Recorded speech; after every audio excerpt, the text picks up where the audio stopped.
শুভ দর্শক মণ্ডলী, আপনাদের সবাইকে আমন্ত্রণ জানাচ্ছি বিশ্ববিদ্যালয় পর্যায়ে শিক্ষার্থীদের অংশগ্রহণে সংসদ দ্বারা জাতীয় বিতর্ক প্রতিযোগিতা পাবলিক পার্লামেন্টের স্বাধীনতা দিবস বিতর্কের আজকের এই অনুষ্ঠানে আমাদের আজকের এই প্রীতি বিতর্কের বিষয় নির্ধারিত হয়েছে। এই সংসদ মনে করে যে আমাদের কাঙ্ক্ষিত বিজয় অর্জিত হয়েছে। আসলে কি তাই? আমরা আমাদের কাঙ্ক্ষিত বিজয় অর্জিত হয়েছে কিনা এই প্রশ্নের উত্তর খুঁজতে সরকারি দল হিসেবে আমন্ত্রণ জানিয়েছি শেরেবাংলা কৃষি বিশ্ববিদ্যালয় ঢাকার বিতার্কিকদের, এবং এর বিরোধিতা করে বক্তব্য প্রদানের জন্য আমরা আমন্ত্রণ জানিয়েছি স্টেট ইউনিভার্সিটি অফ ঢাকার বিতার্কিক বন্ধুদের। আসুন দর্শক মণ্ডলী, আমরা পরিচিত হয়ে নিই আমাদের আজকের এই প্রতিযোগিতার সরকারি ও বিরোধী দলের বক্তাদের সাথে। ছায়া সংসদ সরকারি দল শেরেবাংলা কৃষি বিশ্ববিদ্যালয়ের বক্তারা হলো মাননীয় প্রধানমন্ত্রী ও সংসদ নেতা রাজেশ চক্রবর্তী, মাননীয় মন্ত্রী স্বরাষ্ট্র মন্ত্রণালয়ে দায়িত্ব নিয়োজিত শামীমা আহমেদ লিমা এবং মাননীয় সরকারদলীয় সংসদ সদস্য মোহাম্মদ মারুফুর রহমান। অন্যদিকে বিরোধী দল স্টেট ইউনিভার্সিটির বক্তারা হলো মাননীয় বিরোধী দলীয় নেতা সাবরিনা ইয়াসমিন মিলি, মাননীয় বিরোধী দলীয় উপনেতা আবু সালেহ মুসা এবং মাননীয় বিরোধী দলীয় সংসদ সদস্য ইকবাল হোসেন। রণাঙ্গনের নানা কৌশল তিনি অতিবাহিত করে আমাদের স্বাধীনতা যুদ্ধকে একটা অবস্থানে নিয়ে বিজয় ছিনিয়ে এনেছিলেন। তিনি হচ্ছেন আওয়ামী লীগের উপদেষ্টা পরিষদের সদস্য ও সাবেক মন্ত্রী মুক্তিযোদ্ধা জনাব সুরঞ্জিত সেনগুপ্ত এমপি। সেই গল্প আমরা তার কাছ থেকে শুনবো আমাদের আয়োজনের একেবারে শেষে। তবে তার পূর্বে শুরু করছি আজকের এই ছায়া সংসদ। একই সাথে আহ্বান করছি ছায়া সংসদের মাননীয় সংসদ নেতা তথা প্রধানমন্ত্রী তার প্রস্তাব উত্থাপন এবং উত্থাপিত প্রস্তাবের আলোকে তার বক্তব্য রাখবেন। ধন্যবাদ মাননীয় স্পিকার, আমাকে এই মহান সংসদে কিছু বলার সুযোগ প্রদানের জন্য। মাননীয় স্পিকার, আজকে আপনার অনুমতিক্রমে এই মহান সংসদে যে প্রস্তাবটি উত্থাপন করছি সেটি হচ্ছে, এই সংসদ মনে করে যে আমাদের কাঙ্ক্ষিত বিজয় অর্জিত হয়েছে। মাননীয় স্পিকার, সরাসরি প্রস্তাবের সংজ্ঞায়নে চলে আসছি। আজকে আমাদের বলতে বুঝাচ্ছি আমরা বাংলাদেশের জনগণকে। কাঙ্ক্ষিত বলতে আজকে আমরা বুঝাচ্ছি 1971 সালে বুকের তাজা রক্ত দিয়ে বাঙালি জাতি যে উদ্দেশ্যকে সামনে রেখে বাংলাদেশের জন্য মুক্তিযুদ্ধ করেছিল, একটি স্বাধীন এবং সার্বভৌম রাষ্ট্রের জন্য, যে দেশের মানুষ তাদের চেতনার বাস্তবায়ন ঘটাবে, যে দেশের মানুষ তাদের চেতনার মুক্তি ঘটাবে, যে দেশের মানুষ কোনো রাষ্ট্রের কুক্ষিগত না হয়ে মাননীয় স্পিকার নিজেদের একটি শাসন ব্যবস্থায়, সেই শাসন ব্যবস্থার মাধ্যমে নিজের রাষ্ট্রটিকে পরিচালনা করবে এবং দেশের মানুষের অর্থনৈতিক মুক্তি ঘটবে, দেশের মানুষের সামাজিক এবং সাংস্কৃতিক মুক্তি ঘটবে, সেই সাথে প্রত্যেকটি মানুষের মৌলিক অধিকার নিশ্চিত হবে। আজকে প্রথম প্যারামিটার যখন স্বাধীনতার 4 দশক পরে এসে যুদ্ধ অপরাধীদের বিচার হয়, তাদেরকে যখন ফাঁসির দড়িতে ঝুলানো হয় মাননীয় স্পিকার, আজকে যখন বাঙালি জাতি হিসেবে ধর্মীয় ভেদাভেদ ভুলে আজকে যখন রাষ্ট্রীয় স্লোগান ধর্ম যার যার উৎসব সবার, সবাই এক কাতারে দাঁড়িয়ে আমরা প্রত্যেকটি ধর্মের প্রতি সহানুভূতি প্রকাশ করি মাননীয় স্পিকার, আজকে যখন 2,54,681 জন বাঙালি বুকে হাত দিয়ে একসাথে আমার সোনার বাংলা আমি তোমায় ভালোবাসি গেয়ে ওঠে মাননীয় স্পিকার, আজকে যখন বাংলাদেশ বৃহৎ মানব পতাকা গড়ার দৃষ্টান্ত স্থাপন করে মাননীয় স্পিকার, আজকে যখন বাংলাদেশ জাতিসংঘের শান্তিরক্ষা মিশনে ওয়ার্ল্ডস লার্জেস্ট কন্ট্রিবিউটর হিসেবে স্বীকৃতি পায়, আজকে যখন বাংলাদেশের কৌশলী পররাষ্ট্রনীতি এবং কূটনৈতিক তৎপরতার কারণে নতুনভাবে তিস্তা পানি বন্টন চুক্তি পড়ে নিচ্ছি, আশার আলো দেখে মাননীয় স্পিকার, আমরা তখন বলছি বাংলাদেশ একটি স্বাধীন এবং সার্বভৌম রাষ্ট্র এবং বাংলাদেশের মানুষের যে স্বাধীনতার চেতনা, সেই চেতনাটির মুক্তি ঘটেছে। মাননীয় স্পিকার, আজকে বাংলাদেশের আমরা একটা প্রশ্নটা নেই যে আপনি বললেন যে আজকে নাকি এক কাতারে দাঁড়িয়ে আমরা ধর্মের প্রতি সহানুভূতি দেখাতে পারি, তাহলে সংখ্যালঘুদের উপর প্রতিনিয়ত যে অত্যাচার, এটা কেন? মাননীয় স্পিকার, আজকে দুই একটি বিচ্ছিন্ন ঘটনাকে তারা এখানে ফোকাস করছেন মাননীয় স্পিকার। আজকে বাংলাদেশের মানুষ, জি, রামুর ঘটনা, সাতক্ষীরার ঘটনা, যশোরের ঘটনা, এগুলো কি দুই একটি ঘটনা? আর এতগুলো মানুষ কি দুই একটি মানুষের অন্তর্ভুক্ত? মাননীয় স্পিকার, আজকে বাংলাদেশের সামগ্রিক যে বর্তমান প্রেক্ষাপট সেটির দিকে যদি আমরা একটু খেয়াল করে দেখি মাননীয় স্পিকার, আজকে বাংলাদেশের মানুষের যে সামাজিক নিরাপত্তা, বাংলাদেশের মানুষের জানমালের নিরাপত্তা, সেটি রক্ষার জন্য বর্তমান সরকার যথেষ্ট পরিমাণে সচেষ্ট রয়েছে।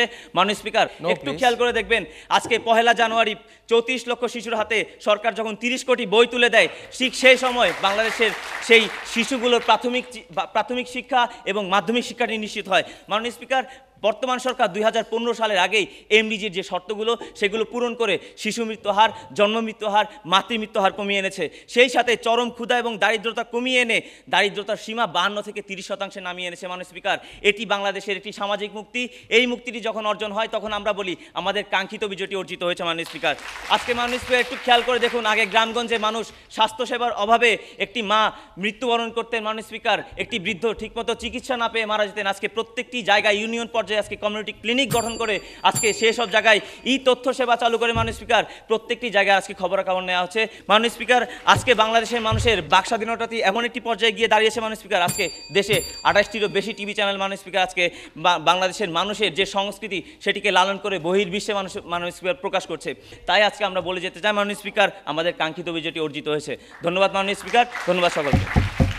আমরা দেখলাম আমাদের ছায়া সংসদের মাননীয় সংসদ নেতা আমাদের কাঙ্ক্ষিত বিজয় অর্জিত হয়েছে বলার সাথে সাথেই বিরোধী পক্ষ থেকে প্রশ্ন আসলো, তাহলে আমাদের বাংলাদেশে যারা সংখ্যালঘু রয়েছে রামু থেকে আরম্ভ করে সাতক্ষীরা যশোর নানা জায়গায় যা হামলা হচ্ছে এই সকলগুলোর মধ্যে দিয়ে কীভাবে সরকার বলে আমাদের কাঙ্ক্ষিত বিজয় অর্জিত হয়েছে। দেখি আমরা আমাদের আজকের যারা বিরোধী দলে রয়েছে স্টেট ইউনিভার্সিটির বক্তা তাদের পক্ষ থেকে মাননীয় বিরোধী দলের নেতা সাবরিন ইয়াসমিন মিলিকে এবারে তার বক্তব্য প্রদানের জন্য আহ্বান জানাচ্ছি। অসচ্ছল পরিবারে অনেক পাওয়া না পাওয়ার মাঝে বেড়ে ওঠা এক যুবক ও তার পরিবারের গল্প। বেকারত্বের অভিশাপ থেকে মুক্তি লাভ করার জন্য মালয়েশিয়ায় পাড়ি জমাবেন, সচ্ছলতার মুখ দেখবেন তার পরিবার। তাই আপন মনে পরিবারের কাছ থেকে হাসি মুখে বিদায় নেয় পুত্র। দুদিন পরে খবর আসে দুর্ভাগ্যের খবর। ট্রলার ডুবিতে সন্তানের কি অবস্থা বুঝতে পারে না, তাই বাড়ির মেঝো ছেলেকে সেই পুত্রের খবর আনতে বৃদ্ধ পিতা পাঠায়। মেঝো ছেলেও ছুটে যায় বঙ্গোপসাগরের সেই তীরে। দুদিন জীবিত ভাইয়ের চিন্তা যখন আচ্ছন্ন হয়ে থাকে তখন চিন্তা করে অন্তত লাশটি নিয়ে তো বাড়িতে ফিরবো। 3 দিন পরে সে লাশও যখন মেলে না তখন বাবাকে হয়তো নিছক কিছু সান্ত্বনার বাণী শোনাবেন বলে বৃদ্ধ পিতার কাছে ফিরে যাচ্ছিলেন যে ভাই, মাঝপথে দুর্বৃত্তদের ছোড়া বোমায় দগ্ধ বাস, দগ্ধ মানুষ, দগ্ধ সেই ভাই। তার স্থান আজ ঢাকা মেডিকেল কলেজের বার্ন ইউনিট। আর সেই পিতা যে ছোট ছেলেকে হারিয়েছে আর মেঝো ছেলেকে আদৌ বুকে জড়াতে পারবে কিনা সেই শোকে সে মৃত্যুবরণ করেছে। এটি কোনো গল্প নয়, এটি আজকের বাস্তব চিত্র। মাননীয় স্পিকার, একটি ভাতের পাতিলে যখন 1 কেজি চাল চড়িয়ে দেওয়া হয় তখন পুরো ভাত টিপে দেখতে হয় না হয়েছে কিনা, সামান্য কিছু ভাত দেখে বোঝা যায়। আর তাই আমি মাত্র 2 মাসের চিত্র দেখিয়ে বলে যাব আসলে তারা কোন অর্জনের কথা বলছেন, কোন বিজয়ের কথা বলছেন। মাননীয় স্পিকার, গত 60 দিনে 115 জন মৃত্যুবরণ করেছে, পেট্রোল বোমায় দগ্ধ হয়ে নৃশংসভাবে মরেছেন 62 জন। মাননীয় স্পিকার, বন্দুক যুদ্ধে গণপিটুনিতে মরেছে 36 জন। মাননীয় স্পিকার, সংঘর্ষে ও গুলিবিদ্ধভাবে মরেছে 17 জন। মাননীয় স্পিকার, আর যানবাহন ভেঙে চুরমার হয়ে গিয়েছে। মাননীয় স্পিকার, 1317টি যানবাহন ভেঙে চুরমার হয়েছে। মাননীয় স্পিকার, এগুলো কেন হচ্ছে আমি তাদের কথাই বলে ফিরে যাচ্ছি। 71-এর চেতনা আজ মুখ থুবড়ে পড়েছে। মাননীয় স্পিকার, আজ যদি তাদেরকে প্রমাণ করতে হয় কাঙ্ক্ষিত বিজয় অর্জন করে হয়েছে, তাহলে তাদেরকে প্রমাণ করতে হবে ধর্ম নিরপেক্ষতা ও উদার চিন্তার শক্তির প্রতিফলন ঘটছে এই সমাজে, যেটি ঘটছে না। মাননীয় স্পিকার, তাদেরকে প্রমাণ করতে হবে বৈষম্যহীনতা দূর করতে পেরেছি। মাননীয় স্পিকার, তাদেরকে প্রমাণ করতে হবে ক্ষুধা ও দরিদ্রমুক্ত বাংলাদেশ আমরা করতে পেরেছি, যেটির কোনোটিই তারা পারবে বলে আমার মনে হয় না। মাননীয় স্পিকার, 2-1টি অর্জন দিয়ে কখনো মৌলিক অধিকার, মৌলিক বিজয় অর্জিত হয় না। তারা যে কথাগুলো বলে গেলেন সমুদ্র জয় দিয়ে কখনো এই 16 কোটি নাগরিকের জীবন চলে না। মাননীয় স্পিকার, আজকে তারা যে মুখরোচক গল্প বলল ধর্মর প্রতি আনুগত্য, এটি বাস্তব চিত্র উল্টো। তাই মাননীয় স্পিকার, আজকে এই বাস্তব প্রেক্ষাপট দেখে এই মহান সংসদের প্রস্তাবটি যাতে গৃহীত না হয় সেই জোর দাবি জানিয়ে গেলাম। ধন্যবাদ মাননীয় স্পিকার, ধন্যবাদ সবাই। আমরা বক্তব্য শুনছি আমাদের কাঙ্ক্ষিত বিজয় অর্জিত হয়েছে। এ নিয়ে এবারে শুনবো আমাদের আজকের এই ছায়া সংসদের মাননীয় মন্ত্রী স্বরাষ্ট্র মন্ত্রণালয়ের দায়িত্বে নিয়োজিত শামীমা আহমেদ লিমার কাছ থেকে তার বক্তব্য। ধন্যবাদ মাননীয় স্পিকার, এই মহান সংসদে আমাকে কিছু বলার সুযোগ প্রদানের জন্য। আজকে মাননীয় প্রধানমন্ত্রী কর্তৃক মহান সংসদে যে প্রস্তাবটি উত্থাপিত হয়েছে সেটি হচ্ছে এই সংসদ মনে করেছে আমাদের কাঙ্ক্ষিত বিজয় অর্জিত হয়েছে। মাননীয় স্পিকার, অত্যন্ত হাস্যকরভাবে বলতে হয় বিরোধী দলের নেতা এসে প্রথমে একটি আমাদেরকে অনেক সুন্দর গল্প শোনালেন যে গল্পটি আসলে বাংলাদেশে সমস্যাপূর্ণ অবস্থা চলছে, কিন্তু সেই সমস্যাপূর্ণ অবস্থাগুলোর জন্য আসলে দায়ী কারা। আমার দলের মাননীয় প্রধানমন্ত্রী যখন তাকে প্রশ্নটি ছুড়ে তখন কিন্তু তিনি কোনো সুস্পষ্ট ব্যাখ্যা দিতে পারেননি। মাননীয় স্পিকার, যখন একটি গণতান্ত্রিক প্রক্রিয়া সংবিধানের নীতি অনুযায়ী যাদেরকে বৈঠকের জন্য ডাকা হয় যে আলোচনার জন্য একটি অন্তর্বর্তীকালীন সরকারের মাধ্যমে আমরা একটি গণতান্ত্রিক পদ্ধতিতে নির্বাচন করব, তখন তারা যখন সেই বৈঠকটিকে অস্বীকার করে তারা সেই নির্বাচনটিকে পরিত্যক্ত করে, তখন তারা কোন ধরনের গণতন্ত্রটিকে মেনেছিল? বরং তাদের সেই সিদ্ধান্তটিকে যদি আমরা মানতাম তাহলে সেটিকে একনায়কতন্ত্র হতো না। মাননীয় স্পিকার, লক্ষ্য করুন, বাঙালি জাতি 1952 সালে যে চেতনা থেকে আমরা ভাষাটি অর্জন করেছিলাম, সেই ভাষাটি অর্জন করার পরও যখন বারবার পাকিস্তানিদের দাবানলের শিকার হয়ে আমরা যখন আমাদের অধিকারগুলোর ক্ষেত্রে বারবার বৈষম্যের শিকার হচ্ছিলাম, ঠিক সেই সময় আমরা আমাদের অধিকারগুলোকে আদায়ের জন্য 1971 সালে 9 মাস রক্তক্ষয়ী যুদ্ধের পরে এই স্বাধীনতাটি ছিনিয়ে আনি। এবং বর্তমানে তারা বললেন, আমরা দুই একটি উদাহরণের মাধ্যমে আমাদের এই ব্যাখ্যাটিকে দিচ্ছি। তারা বললেন যে আজকে আমাদেরকে দেখাতে হবে ক্ষুধা এবং দারিদ্র্যমুক্ত বাংলাদেশ আমরা গড়েছি। মাননীয় স্পিকার, মাননীয় প্রধানমন্ত্রী কিন্তু বলেই গিয়েছেন যে এমডিজির যে গোলগুলো ছিল, অর্থাৎ ক্ষুধা এবং দারিদ্র্যমুক্ত বাংলাদেশ গড়া, সেটা কিন্তু আমরা গড়তে সক্ষম হয়েছি। আজকে যখন 1971 সালের আগে বাংলাদেশের জিডিপি প্রায় ঋণাত্মক বা শূন্যের কাছাকাছি ছিল, বর্তমানে বাংলাদেশের মানুষের জিডিপি হচ্ছে 6.13%। মাননীয় স্পিকার, আজকে বাংলাদেশের প্রতি বছর জনসংখ্যা বৃদ্ধির জন্য প্রায় 1% করে জমির হার কমে যাচ্ছে। তারপরও বাংলাদেশ খাদ্যে স্বয়ংসম্পূর্ণ হয়ে চাল বিশ্বে রপ্তানি করছে এবং মৎস্য রপ্তানিতে বাংলাদেশ বিশ্বের চতুর্থ, এবং বাংলাদেশের মতো একটি উন্নয়নশীল দেশ বিশ্বে কে যে অরাজকতা, তাদেরকেও আজকে যে অব্যবস্থাপনা, এটি কেন সৃষ্টি হলো? এটি সৃষ্টি হয়েছে অবশ্যই আপনাদের জন্য, কারণ আপনারা গণতান্ত্রিক নিয়মে কর্মকাণ্ডের জন্য আমাদের কি কর্মকাণ্ডের জন্য দিচ্ছি, আপনারা গণতান্ত্রিক নিয়মে নির্বাচনে আসেননি, তারপরও 12টি রাজনৈতিক দলের অংশগ্রহণে এটি কি কোনো নির্বাচনের জন্যই এটি তৈরি হয়েছে? তাহলে আপনারা কিসের জন্য এই ধরনের সহিংসতামূলক আন্দোলন করছেন? আপনারা কি জনগণের স্বার্থের জন্য করছেন নাকি আপনাদের স্বার্থটিকে উদ্ধারের জন্য করছেন? বাংলাদেশ সরকারের বর্তমানে সন্ত্রাস দমনের ক্ষেত্রে জিরো টলারেন্স নীতি অনুসরণ করে এবং জঙ্গিবাদ এবং সন্ত্রাস দমনে অ্যান্টি টেরোরিজম অ্যাক্ট 2009 এবং অ্যান্টি মানি লন্ডারিং অ্যাক্ট অনুসরণ করে, যার ফলে এই যে ধরনের সন্ত্রাসী যে কার্যক্রমগুলো আছে, সেগুলো যে অর্থ সংস্থা, সেগুলো বন্ধ হয়ে যাচ্ছে এবং সরকারের একটি সুশাসন প্রতিষ্ঠা করতে পারছে। মাননীয় স্পিকার, আমরা আজকে যে 5টি প্যারামিটারের মাধ্যমে আমাদের এই দাবিটিকে জোরদার করবো, সেগুলো হচ্ছে আমাদের অর্থনৈতিক মুক্তি, সামাজিক মুক্তি এবং সাংস্কৃতিক মুক্তি। এবং সেই 3টি মুক্তি হয়েছিল আমাদের জাতীয়তাবোধ থেকে, আমরা যখন 1971 সালে যুদ্ধ করে একটি স্বাধীন এবং সার্বভৌম রাষ্ট্র পেয়েছিলাম। মাননীয় স্পিকার, দেখুন আজকে আমাদের দেশে যে একটি অসাম্প্রদায়িক দেশ, তার প্রমাণ হচ্ছে আজকে যখন কোনো একটি ধর্মীয় উৎসব হয়, তখন কিন্তু সব ধর্মের মানুষই সেই উৎসবটি সমানভাবে উদযাপন করে। এবং মাননীয় স্পিকার, তার 2-1টি বিচ্ছিন্ন ঘটনার মাধ্যমে এই পুরো বিষয়টিকে অস্বীকার করতে পারেন না। মাননীয় স্পিকার, লক্ষ্য করুন, আজকে যখন আমার দেশের, আমার প্রাণের ভাষা বাংলাকে 188টি দেশ তাদের আন্তর্জাতিক মাতৃভাষা হিসেবে স্বীকৃতি দেবে 21শে ফেব্রুয়ারি, ঠিক আমাদের সাথে তারা এই দিবসটিকে উদযাপন করে, তখনই আমরা বলছি যে আমাদের যে কাঙ্ক্ষিত বিজয়গুলো ছিল সেগুলো অর্জিত হয়েছে। মাননীয় স্পিকার, সিয়েরালিওনের মতো দেশ বাংলাদেশের এই বাংলা ভাষাটিকে দ্বিতীয় রাষ্ট্রীয় ভাষা হিসেবে মর্যাদা দেয় এবং বাংলাদেশের যে অর্থনৈতিক যে শক্তিগুলো আছে, এটি অনেক দ্রুত অগ্রসর হচ্ছে। এবং আমরা এটাই বলছি যে বিজয় কখনো আসলে এক জায়গায় স্থির থাকে না। 1971 সালে যে স্বপ্ন নিয়ে আমরা আমাদের দেশটিকে স্বাধীন করেছিলাম, সেই স্বপ্নগুলো আমাদের আসলে সামনে আরও ত্বরান্বিত হচ্ছে এবং আমরা এভাবেই আমাদের দেশকে সামনে এগিয়ে নিয়ে আমাদের কাঙ্ক্ষিত বিজয়গুলো আরও সুদৃঢ় করবো। তাই আজকের এই প্রস্তাবটি যাতে মহান সংসদে গৃহীত হয়। ধন্যবাদ সবাইকে। আমরা বক্তব্য শুনছিলাম মাননীয় মন্ত্রীর কাছ থেকে। আমাদের কাঙ্ক্ষিত বিজয় অর্জিত হয়েছে কিনা এটি নিয়ে আজকের ছায়া সংসদে 2টি বিশ্ববিদ্যালয় বিতর্কিকরা কথা বলছে। আহ্বান করব মাননীয় বিরোধী দলীয় উপনেতা আবু সালেহ মুসাকে এবারে তার বক্তব্য প্রদান করার জন্য। ধন্যবাদ মহান স্পিকার, এই মহান সংসদে আমাকে কিছু বলার সুযোগ করে দেওয়ার জন্য। মহান স্পিকার, আজ এই মহান সংসদের সরকারি দল যে প্রস্তাবটি উত্থাপন করেছে তা হচ্ছে আমাদের কাঙ্ক্ষিত বিজয় অর্জিত হয়েছে।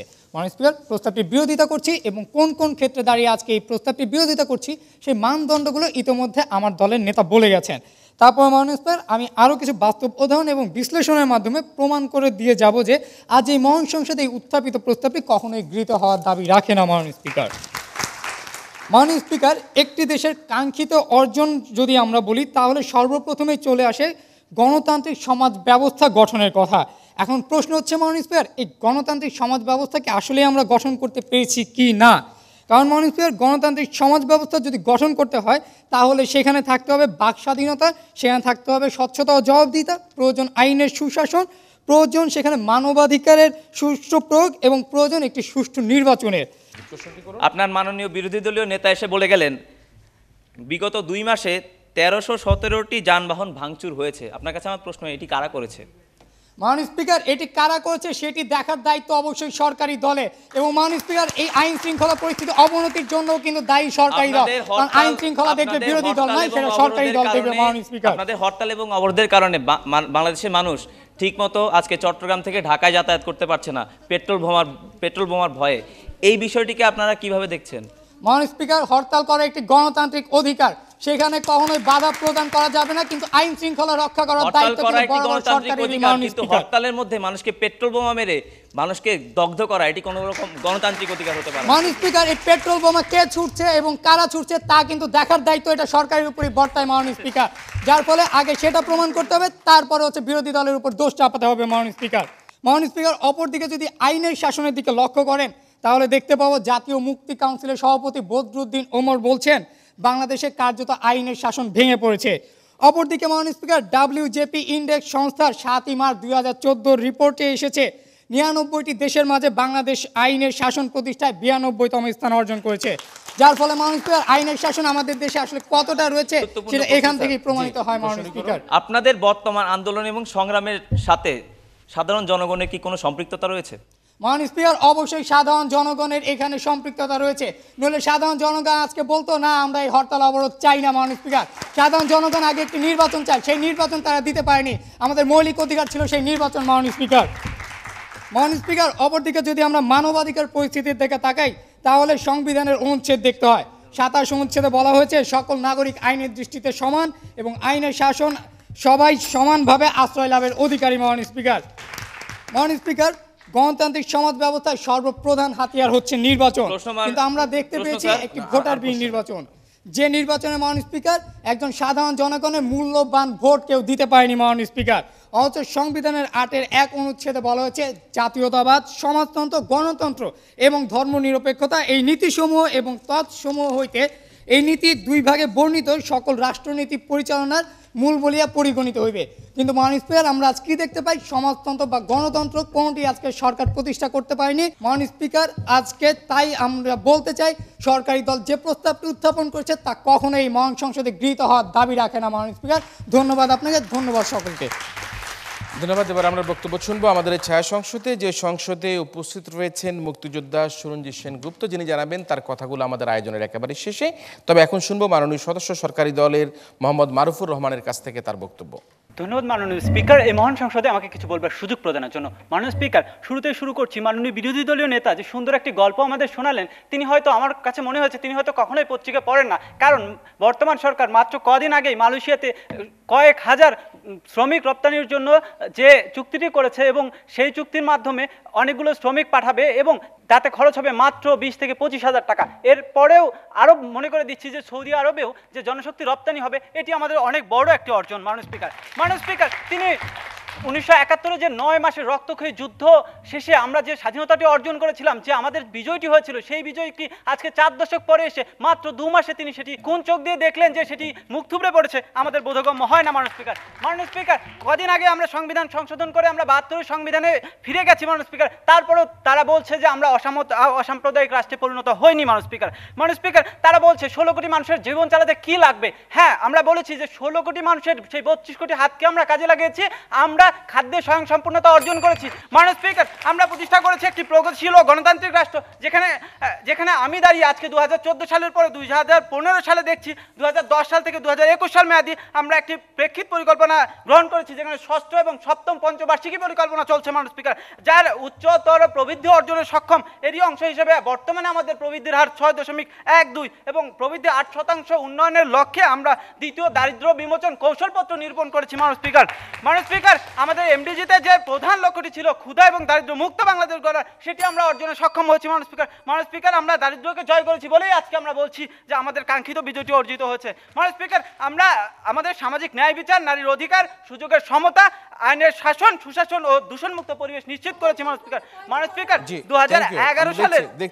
2011 সালের নারী উন্নয়ন নীতিতে যে উল্লেখযোগ্য প্রকল্পগুলো বাস্তবায়িত হয়েছিল সেগুলো হচ্ছে নারী ও কন্যা শিশুর প্রতি বৈষম্য কমানো, সকল প্রকার নির্যাতন বন্ধ, সামাজিক ও পারিবারিক সকল ক্ষেত্রে নারীর উন্নয়ন, নারীর নিরাপত্তা নিশ্চিত করা, সেগুলো আমরা করতে পেরেছি বলেই আজকে আমরা বলছি যে আমাদের কাঙ্ক্ষিত বিজয়টি অর্জিত হয়েছে।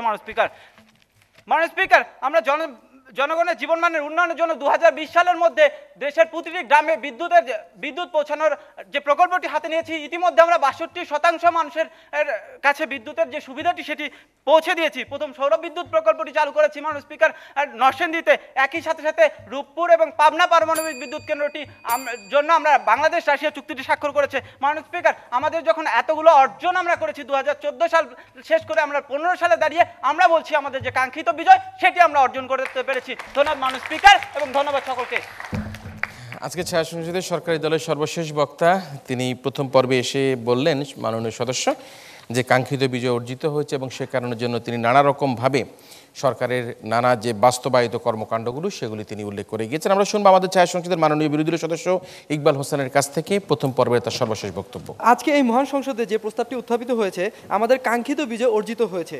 ইতিমধ্যে মাননীয় স্পিকার আমার দলের নেতা ও উপনেতা বাস্তব উদাহরণ এবং সুস্পষ্ট ব্যাখ্যার মাধ্যমে প্রমাণ করে দিয়েছে যে আমাদের কাঙ্ক্ষিত বিজয় অর্জিত হয়নি। আর আমি তা আরও একবার সমন্বয় সাধনের মাধ্যমে প্রমাণ করে দিয়ে যাব যে কাঙ্ক্ষিত বিজয় অর্জন তো হয়নি, বরঞ্চ 30 লক্ষ রক্তের বিনিময়ে স্বাধীনতার মাধ্যমে যে বিজয় আমরা ছিনিয়ে এনেছিলাম তার প্রতিটি ক্ষেত্রে পর্যদুস্ত করা হচ্ছে সেই বিজয় থেকে। মাননীয় স্পিকার, 1971 সালে মহান মুক্তিযুদ্ধে যে চিন্তা চেতনা, মননশীলতা ও আকাঙ্ক্ষা নিয়ে উজ্জীবিত হয়ে মহান স্বাধীনতা যুদ্ধ সংগঠিত হয়েছিল তার মধ্যে অন্যতম একটি বিষয় ছিল বৈষম্যহীনতা এবং ক্ষুধা ও দারিদ্র্যমুক্ত সুখী সমৃদ্ধশীল এই বাংলাদেশ। পশ্চিম পাকিস্তান কর্তৃক পূর্ব পাকিস্তানে যে সকল ক্ষেত্রে বৈষম্যের শিকার হয়েছিল তার মধ্যে স্বাধীনতার 44 বছর পরও আজও আমরা সেই বৈষম্যের শিকার হচ্ছি। মাননীয় স্পিকার, আজ বাংলার অধিকাংশ মানুষ বৈষম্যের শিকার হচ্ছে, আর সেই বৈষম্যগুলো আজ আমি আপনাদের সামনে তুলে ধরবো। একটি সুখী সমৃদ্ধশীল নারী দেশ গড়তে হলে প্রথমত যে বিষয়টি প্রয়োজন তা হলো পুরুষের পাশাপাশি নারীর ক্ষমতায়ন। অথচ নারীদের এই বিজয়ের ক্ষেত্রে প্রধান বাধা হয়ে দাঁড়িয়েছে এই বৈষম্যতাই। বাংলাদেশের রাষ্ট্রীয় ব্যবস্থা নারীদের অংশগ্রহণ বেড়েছে সত্য, কিন্তু তা কাঙ্ক্ষিত নারীদের যে বিজয় আমরা বুঝি তা থেকে অনেক দূরে অবস্থান করছে। তারই কিছু উদাহরণ আজকে আমি তুলে ধরবো। গত 8ই জানুয়ারি যখন বাংলাদেশে খুব ফলাওভাবে নারী দিবস উদযাপন করছে, ঠিক তার বিপরীত পাশে বাঁধ ভাঙার আওয়াজে এর একটি প্রতিবেদনে উঠে এসেছে এই দিবসটি এমন এক সময় হচ্ছে যখন বাংলাদেশে প্রতিদিন গড়ে 10টি ধর্ষণের ঘটনা ঘটছে এবং গড়ে 15 জন নারী নির্যাতনের শিকার হচ্ছে। এছাড়াও কালের কণ্ঠে ওই একই দিনের প্রতিবেদনে উঠে এসেছে গত জানুয়ারি থেকে জুন পর্যন্ত অর্থাৎ 60 দিনে 3219টি নারী নির্যাতনের ঘটনা ঘটেছে এবং ধর্ষণ, গণধর্ষণ, ধর্ষণের পর হত্যা এবং 5882 জন নারী এর শিকার হয়েছে। প্রত্যেকটি বক্তায় বারবার এসে গণতন্ত্রের বুলি আউড়িয়ে যাচ্ছেন। আপনাদের কাছে অত্যন্ত গুরুত্বপূর্ণ প্রশ্ন হলো যে গণতন্ত্র আপনারা যে প্রতিষ্ঠা করার কথা বলছেন, নির্বাচনের ঠিক আগ মুহূর্তে এসে আপনাদের সাথে যখন সরকার একটি সংলাপে বসার তাগিদ দেয়, আপনারা কেন সেটি প্রত্যাখ্যান করেছিলেন? আচ্ছা, ধন্যবাদ আপনার প্রশ্নের জন্য। আমি চেয়েছিলাম প্রশ্নের উত্তরটা আমার পরবর্তীতে দিব, কিন্তু আমি এখনই দিচ্ছি আপনার প্রশ্নের উত্তরটা। সেটা হচ্ছে আপনাদের ওইখান থেকে প্রশ্ন আসছে যে বারবার যে এর জন্য দায়ী কারা। এর জন্য অবশ্যই সরকার দলীয় দায়ী, কারণ হচ্ছে নির্বাচনের জন্য আজকে আহ্বান করেছি আমরা, আপনারা সেটিতে কোনো প্রকার সাড়া দেননি, তাহলে আমরা কিভাবে দোষী হই? সংলাপে আহ্বান করে আপনার সংলাপের জন্য যে নিয়মগুলি ছিল, সংলাপে যে মূল ভিত্তিগুলো ছিল বাস্তবায়নের জন্য, সেগুলো আপনারা মেনে নেননি। তার জন্য সংলাপে যে পরিবেশ সৃষ্টি হওয়ার কথা ছিল, যেই পরিবেশ সৃষ্টি হওয়ার কথা ছিল সেই পরিবেশ চিন্তা না করে আপনারা কোনো মূল ভিত্তির কথা চিন্তা না করে সরাসরি সংলাপটি প্রত্যাখ্যান করেছেন। এটি সম্পূর্ণ দায়ভার আপনাদের, অর্থাৎ গণতান্ত্রিক প্রক্রিয়ায় একটি সমাজ ব্যবস্থা যে গঠন হোক সেটি আপনারা কোনো সময় চান না। বিরোধী দল হরতাল ডাকতে বাধ্য হয়েছে। এছাড়া কালের কণ্ঠে ওই একই দিনের প্রতিবেদনে উঠে এসেছে গত জানুয়ারি থেকে জুন পর্যন্ত 60 দিনে 3219টি নারী নির্যাতনের ঘটনা ঘটেছে। এছাড়াও মাননীয় স্পিকার আরও 2টি ঘটনা আজকে আমি না বললেই না, তা হচ্ছে মাত্র 100 ভাগের মধ্যে 10 ভাগ মামলা হয়নি, তার বাস্তবায়ন হয়নি। গত ফেব্রুয়ারিতে মোড়লগঞ্জে যুবলীগ নেতার হাতে স্কুল ছাত্রী নির্যাতনের শিকার হয়েছে। এছাড়া আরও একটি ঘটনা না বললেই না, কচুয়া আওয়ামী লীগ নেতা মাহফুজুর রহমানের নেতৃত্বে সংখ্যালঘুদের উপর যে যৌন নির্যাতন রয়েছে তা আলোচনার আজ বিষয়বস্তু হয়ে দাঁড়িয়েছে। 8ই মার্চ বাংলাদেশের সময় পত্রিকার প্রকাশিত প্রতিবেদনে বলা হয় 1 বছরে নারী নির্যাতনের হার বেড়েছে 45 থেকে 65%। এরপরে মাননীয় স্পিকার আমি চলে যাই শিক্ষা ও শিক্ষার মানের বৈষম্যের দিকে। মাননীয় স্পিকার চলুন শিক্ষা ও শিক্ষার মানের বৈষম্যের দিকে গত 12ই মার্চ 2014 দৈনিক যুগান্তরের এক রিপোর্টে উঠে এসেছে বিশ্বব্যাংক বাংলাদেশের শিক্ষার উপর 2বার যে সমীক্ষণ চালিয়েছে তাতে 9টি অত্যাবশ্যকীয় বিষয় উঠে এসেছে। সেখানে অদক্ষ শিক্ষক, নিম্নমানের শিক্ষা পদ্ধতি, ত্রুটিপূর্ণ পদ্ধতি, অপ্রতুল বরাদ্দ, শিক্ষার্থীর উদ্বাস্ত হওয়া, স্কুলের অপ্রতুলতা, ধনী দরিদ্র বৈষম্য, শিক্ষার গুণগত মানের ঘাটতি, দরিদ্রতার কারণে। এখন মাননীয় স্পিকার আমার প্রশ্ন হলো, তারা যে বিজয় জয় গান গাচ্ছে সেক্ষেত্রে এ কোন ধরনের বিজয়, যে কাঙ্ক্ষিত বিজয় খুঁজে পাচ্ছি না। সরকারি দলটা আজকে দেশের যখন এই অবস্থা, যখন 50 লাখেরও বেশি স্কুল শিক্ষকের বাইরে থেকে যাচ্ছে, তারা শিক্ষাক্ষেত্রে কী বিজয় অর্জন করেছে তা আজকে প্রশ্ন রয়ে গেল। মাননীয় স্পিকার আজকে ধনী গরিবের বৈষম্যের কথা বলতে গেলে প্রথমে ব্রিটিশদের যুগে আমরা ছিল, স্বাধীনতার 44 বছরও আজও সেই আমরা ব্রিটিশদের যে আপনার নিয়ম সময় শেষ হয়েছে মাননীয় সদস্য, শেষ করতে হবে আপনাকে 10 সেকেন্ডে। জি, মানুষ উপরে সরকার দল থেকে বারবার একই প্রশ্ন আসছিল যে আজকে এই প্রশাসনের জন্য দায়ী কারা। মানুষ স্পিকার, প্রশাসনের জন্য সেই সরকারি দল, তারা আজকে জনগণের নিরাপত্তা দিবে কারা? আজকে সরকারি দলের নিরাপত্তা দেওয়ার দায়িত্ব। তারা যেহেতু বিরোধী দলের সাথে একটা সমঝোতায় পৌঁছতে পারছে না, তারা যেহেতু একটা বিরোধী দলের সাথে আজকে বৈঠকে বসতে পারছে না, সম্পূর্ণ দায়িত্ব সরকার যায় মানুষ স্পিকার বর্তায়। সুতরাং একটি দেশের সামগ্রিক দেশ বিবেচনায় আমরা কাঙ্ক্ষিত বিজয় অর্জন করতে পারিনি মানুষ স্পিকার। ধন্যবাদ মানুষ স্পিকার, ধন্যবাদ সবাইকে জানিয়ে আমার বক্তব্য শেষ করছি।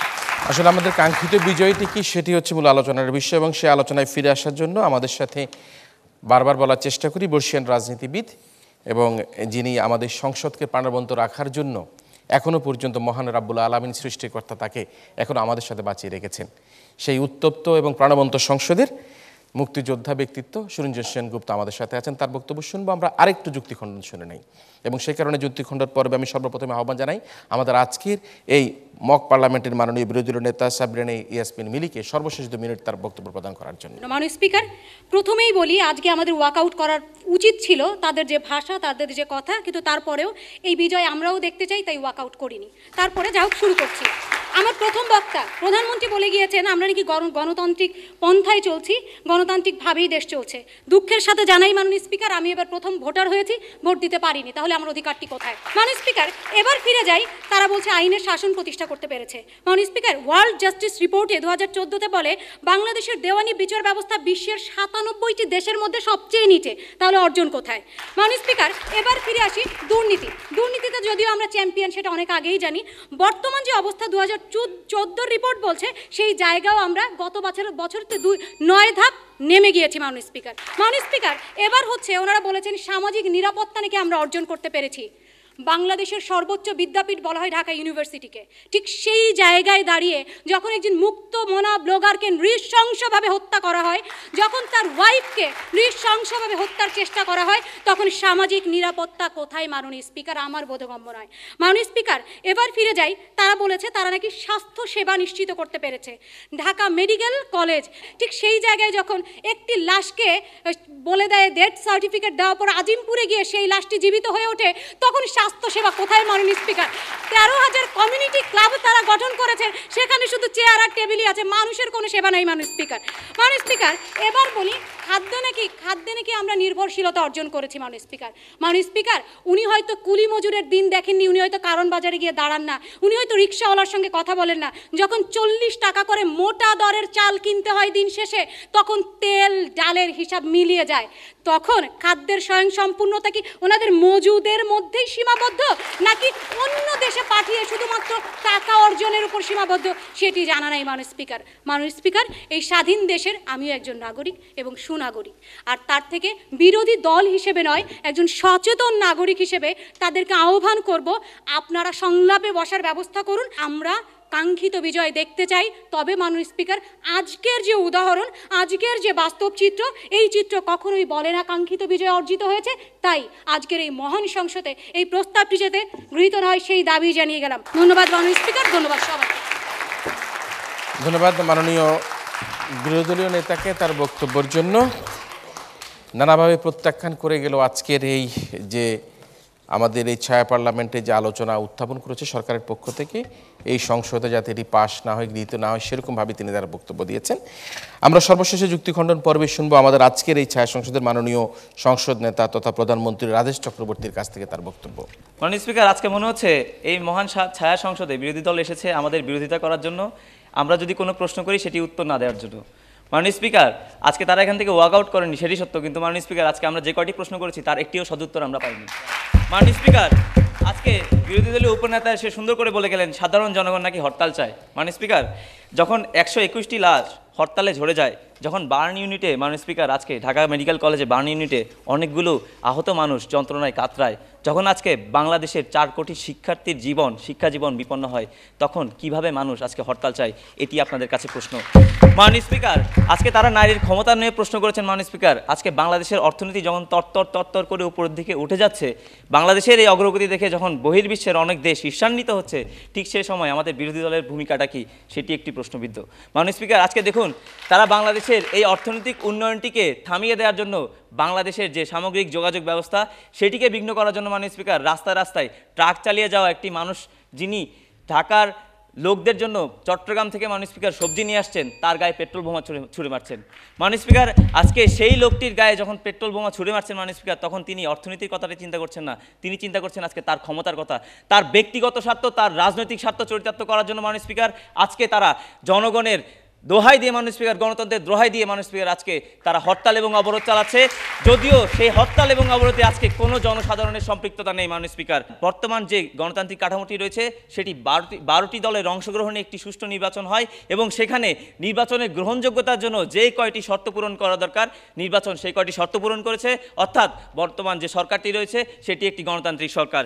মাননীয় স্পিকার, আজকে তারা বলে গেলেন 1317টি যানবাহন ভাঙচুর হয়েছে, সমুদ্র জয় দিয়ে মানুষের জীবন চলে না মাননীয় স্পিকার।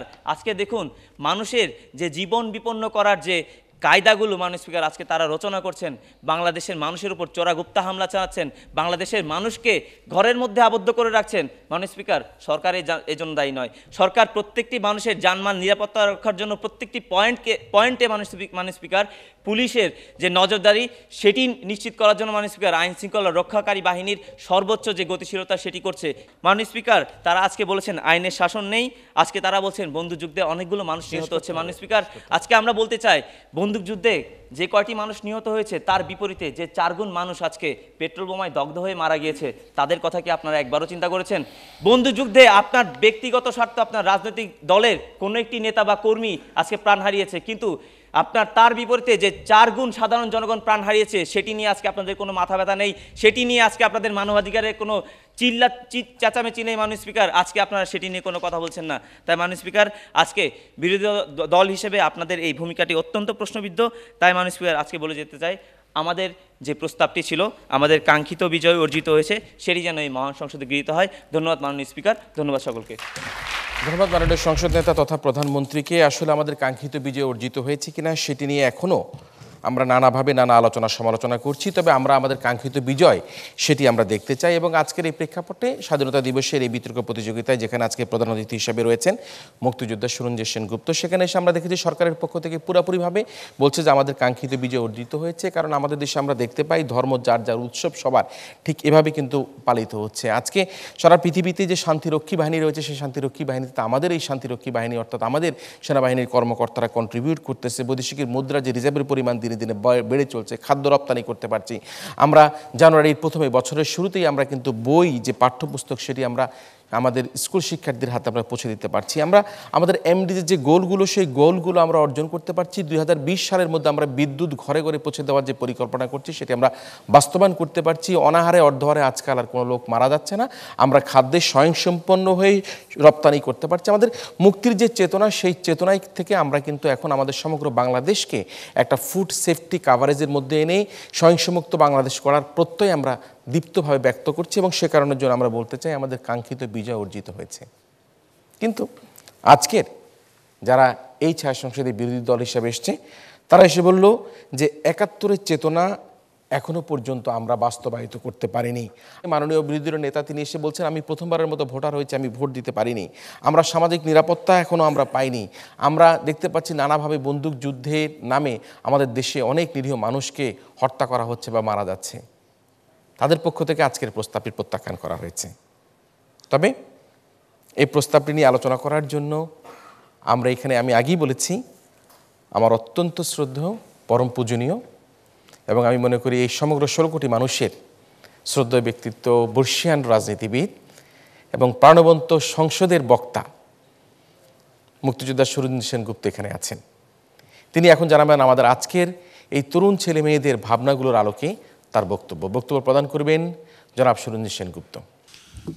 আমার তো বলার খুব কিছু নেই, কিন্তু এটা আমার মনে হয়েছে চমৎকার একটি বিকাল তোমাদের সঙ্গে কাটালাম। অভূতপূর্ব তোমাদের যুক্তি এত শালিত, শব্দচয়ন এত তীক্ষ্ণ এবং বাচনভঙ্গি আমাকে সত্যি খুবই মুগ্ধ করেছে। আমরা তাকিয়ে আছি ভবিষ্যতের দিকে, কবে এমনি একটি দিন হবে যখন আমাদের দেশের পার্লামেন্টে বিরোধী দল এবং সরকারি দল এভাবে সামনাসামনি বসে কথা বলতে পারবেন। নির্বাচনে যদি না করেন তাহলে সংসদে এসে কথা বলবেন কি করে? সুতরাং আমি যখন যার কথা শুনেছি, যখন মিলির কথা শুনেছি, আমি মিলির পক্ষে চলে গেছি। আমি যখন ওর কথা শুনেছি, আমার কাছে মনে হয়েছে এটাই ঠিক। এবং এরকম করেই গণতন্ত্রের উত্তরণ হয়। গণতন্ত্র কেবলমাত্র একটি পার্লামেন্ট বা একটি নির্বাচন নয়, গণতন্ত্র একটি সামগ্রিক বিষয়। সেই সামগ্রিক বিষয় মানে সমাজকে বাদ দিয়ে নয়, সমগ্র সমাজের প্রতিটি স্তরেই গণতান্ত্রিক চেতনার বিকাশ হতেই হবে।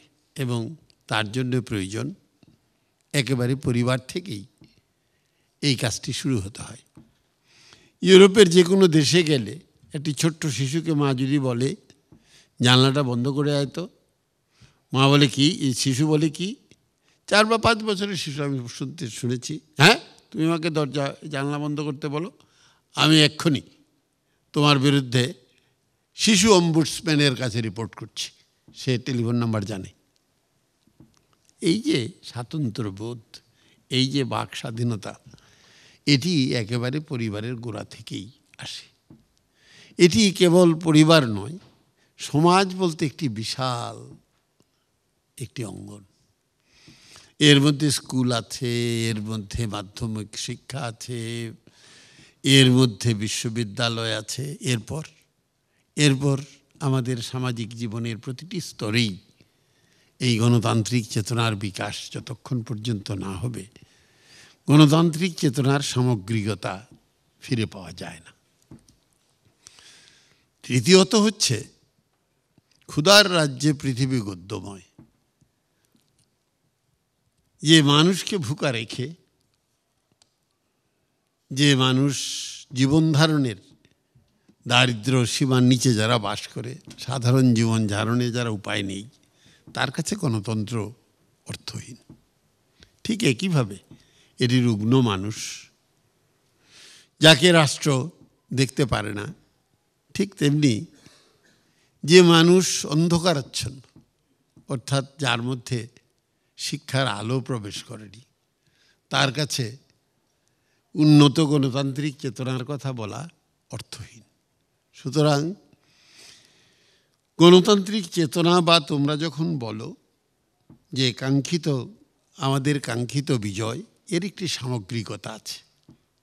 এই সকল সামগ্রিকতাকে যতদিন পর্যন্ত আমরা পূরণ না করতে পারবো, ততক্ষণ পর্যন্ত আমাদের স্বাধীনতার যে মূল দর্শন, সে বিজয় এর ধারা অব্যাহত থাকবে। অতএব আমি বলতে চাই যে হচ্ছে স্বাধীনতার বিজয় যে ধারাটি, এটি সামগ্রিক বিষয় হলেই এটি অব্যাহত ধারা। এবং জীবনের প্রতি স্তরে যারা আজকে মনে করো ইউরোপ 500 বছর ধরে গণতান্ত্রিক অনুশীলন করে এসেছে, তারাও এই ধরনের গণতান্ত্রিক প্রাথমিক স্তরে ছিল। এখন বিষয়গুলো অনেকটা তারা ইনস্টিটিউশনালাইজ করতে পেরেছে। সুতরাং গণতন্ত্র করতে গেলে তার সঙ্গে যে আনুষাঙ্গিক বিষয়গুলো, তার একটি অত্যন্ত শক্তিশালী একটি বিচার ব্যবস্থা থাকতে হয়। বিচার ব্যবস্থাকে অবশ্যই স্বাধীন এবং আলাদা হতে হয়। তার একটি আইনের শাসন থাকতে হয়। আইনের শাসন যদি এরকম করে দেখি, আইনের শাসন মানে আমার শাসন, আর তোমরা যদি মনে করো যে শাসন আমার পক্ষে যায় না, এটা অন্যের শাসন, এরকম করে কিন্তু হয় না। এটি বিভক্ত সমাজ, ট্রাইবাল ডেমোক্রেসি কোথাও হয় না। এটি ইনক্লুসিভ, অর্থাৎ অবিভক্ত সমাজের মধ্যেই এটি গণতান্ত্রিক চর্চা বা তার অনুশীলন হতে পারে। সেই অবিভক্ত সমাজ হতে গেলে একটি জায়গায় আমাদেরকে দাঁড়াতে হবে। সেই জায়গাটি কি? সেই জায়গাটি হচ্ছে অত্যন্ত মৌলিক, সেটি হচ্ছে আমাদের সংবিধান। সংবিধানের প্রতি আনুগত্য সরকারি দল এবং বিরোধী দল নির্বিশেষে সমান আনুগত্য থাকতে হবে। আমার ইচ্ছা মতো সংবিধান ব্যাখ্যা করে যদি এটি আমার সংবিধান, আমার যদি পছন্দ না হয় তাহলে আমি সংবিধান মানি না, তাহলে কিন্তু গণতন্ত্রটি হবে না। সেই কারণেই গণতন্ত্রের জন্যে যে মূল কথাটি বলা হয়েছে, অসীম, অনন্ত, অসীম এবং অনন্ত ধৈর্যের প্রয়োজন। এবং সেই ধৈর্যের সঙ্গে যেটি হচ্ছে সহিষ্ণুতা, আপনাকে সহিষ্ণু হতে হবে। সেই সহিষ্ণু পার হয়ে যখন পরমত সহিষ্ণু হবেন, সেটি আরেকটি ধাপে এগিয়ে যাবেন। অন্যের মতের প্রতি আপনাকে শ্রদ্ধাশীল হতে হবে এবং সেখানে সবার উপরে যে থাকবে সেটি হচ্ছে আমার দেশটি।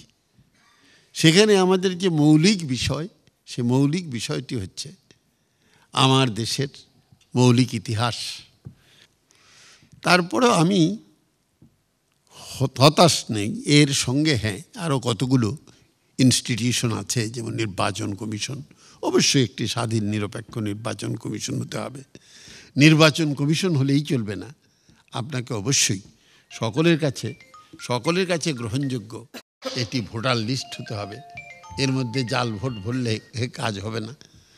শুধু কি তাই, খালি স্বাধীন বিচার ব্যবস্থা হলেই চলবে না, তার জন্য অডিটর কন্ট্রোলার জেনারেল যেমন লাগবে, তেমনি অ্যাটর্নি জেনারেলের অফিস থেকে তাদেরকেও অত্যন্ত স্বাধীনভাবে এই ইনস্টিটিউশনগুলো আমরা দাঁড় করাতে হবে। প্রতিটি স্কুল কলেজে তোমরা যেমন এখানে বিতর্ক করছো, এ ধরনের বিতর্ক করে উঠতে হবে। তার দ্বারাই একটি গণতান্ত্রিক সমাজ নির্মাণ না হওয়া পর্যন্ত, গণতান্ত্রিক পরিবার নির্মাণ না হওয়া পর্যন্ত একটি গণতন্ত্র আকাশ থেকে পড়ে না। সুতরাং আমি মনে করি যে কাঙ্ক্ষিত বিজয়ের কথা বলেছ, যে আমাদের যে মনীষীরা, যে মহানায়কেরা আমাদের জন্য যে স্বাধীনতার আদর্শ রেখে গেছেন, তার প্রতি, অর্থাৎ আমাদের গণতন্ত্রের মূল কথাটি হচ্ছে 4 পিলার্স। সেই 4 পিলার্সের প্রতি আমাদের সকলেরই এই ব্যাপারে একেবারে কোনো রকম প্রশ্নাতীতভাবে আমাদের আনুগত্য থাকতে হবে। বিভক্ত সমাজে গণতন্ত্র হয় না। যারা মনে করছেন যে আমাদের কাঙ্ক্ষিত বিজয় অর্জিত হয় নাই, আমি এই দলেও নেই। যারা মনে করছেন যে অর্জিত একেবারে চূড়ান্তভাবে হয়ে গেছে, আমি সেই দলেও নেই। কারণ এটি একটি অব্যাহত ধারা। অবশ্যই বাংলাদেশ, আমি তো আমার জীবন দিয়েই বলতে চাচ্ছি যে আমি 8 বার নির্বাচিত হয়েছি। আমার চেয়ে আর এত প্রবীণ সদস্য বোধহয় আর না, আমি আরেকবার করতে পারবো কিনা আমি জানি না। কিন্তু আমি মনে করি যে আমরা এই ভুল ভ্রান্তি, এখন যে একটি অবস্থান আছি, এই অবস্থানটা আমরা কাটিয়ে উঠব। তোমাদের উভয় পক্ষকে আমি ধন্যবাদ জানাতে চাই। তোমরা চমৎকার, এরকম কথা আমাদের পার্লামেন্টেও হয় না। আমি সেই কথা বলেই শেষ করি। তুমি কেমন করে গান করো হে গুণী, আমি অবাক অবাক হয়ে শুনি। ধন্যবাদ তোমাদের। তুমি কেমন করে গান করো হে গুণী, আমি অবাক হয়ে শুনি। একটা চমৎকার উক্তি দিয়ে শেষ করেছেন আমাদের এই বর্ষিয়ান রাজনীতিবিদ।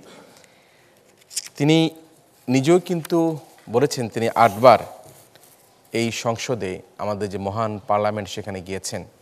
এবং আমি মনে করি যে তার যে এলাকা রয়েছে, দেশের মানুষ রয়েছে, তার জীবিত সময় তাকে অবশ্যই তার সংসদে তারা দেখতে চায়। আমরা তার দীর্ঘায়ু কামনা করি, সুস্বাস্থ্য কামনা করি। তিনি বলেছেন সবার উপরে দেশ, আসলে তাই। তিনি আরও বলেছেন যে আমাদের মহানায়কদের প্রতি, যারা স্বাধীনতার আদর্শ রেখে গেছেন, তাদের প্রতি আমাদের শ্রদ্ধার জায়গা তৈরি করতে হবে, তাদের প্রতি আনুগত্য আমাদেরকে স্বীকার করতে হবে। গণতন্ত্রের বিকল্প তিনি বোঝানোর চেষ্টা করেছেন অধিক গণতন্ত্র, কোনো সহিংসতা নয়। আমরাও চাই আমাদের এই গণতন্ত্রের বিকল্প আরও অধিক গণতন্ত্র হোক। আমাদের এই যে ছায়া পার্লামেন্টে যারা কথা বলেছে, তারা তাদের এই যে কথার মধ্যে দিয়ে যুক্তির যে যুক্তিমালা গাঁথার চেষ্টা করছে, সেটি অব্যাহত থাকুক। আমরা যেহেতু এটি একটি ছায়া পার্লামেন্ট, আমরা হা না ভোট নিব। এবং আমরা সকলেই জানি যে এখানে যারা সরকারি দল থাকে তারা হাঁ বলে এবং যারা বিরোধী দল থাকে তারা না বলে। এবং সেই কারণের জন্য আমাদের আজকের যে প্রস্তাবটি ছিল আমাদের কাঙ্ক্ষিত বিজয় অর্জিত হয়েছে। যারা এই প্রস্তাবের পক্ষে আছে তারা হ্যাঁ বলুন। যারা এই প্রস্তাবের পক্ষে আছে তারা হ্যাঁ বলুন। এই প্রস্তাবের পক্ষে যারা আছে হ্যাঁ বলুন। আর যারা এই প্রস্তাবের বিপক্ষে আছে তারা না বলুন। যারা এই প্রস্তাবের বিপক্ষে আছে তারা না বলুন। প্রস্তাবের বিপক্ষ দল না বলুন। যেহেতু এটি একটি প্রীতি বিতর্ক, আমরা এই আলোচনায় আসলে যেটি আমাদের আজকের প্রধান অতিথি সুরঞ্জিত সেনগুপ্ত তিনি বললেন, যেটা একটি অব্যাহত ধারা, তিনি এই পক্ষ নেই ওই পক্ষ নেই, অর্থাৎ তিনি বোঝানোর চেষ্টা করলেন সেটি হচ্ছে যে অগ্রসম্মান অব্যাহত ধারা, এবং সেই ধারা আমাদেরকে অব্যাহত রাখতে হবে। এবং সেই কারণের জন্যই আমরা আমাদের আজকের এই প্রস্তাবটি পরবর্তী আলোচনার জন্য স্থির করে আজকের মতো ছায়া সংসদ এখানে শেষ করছি।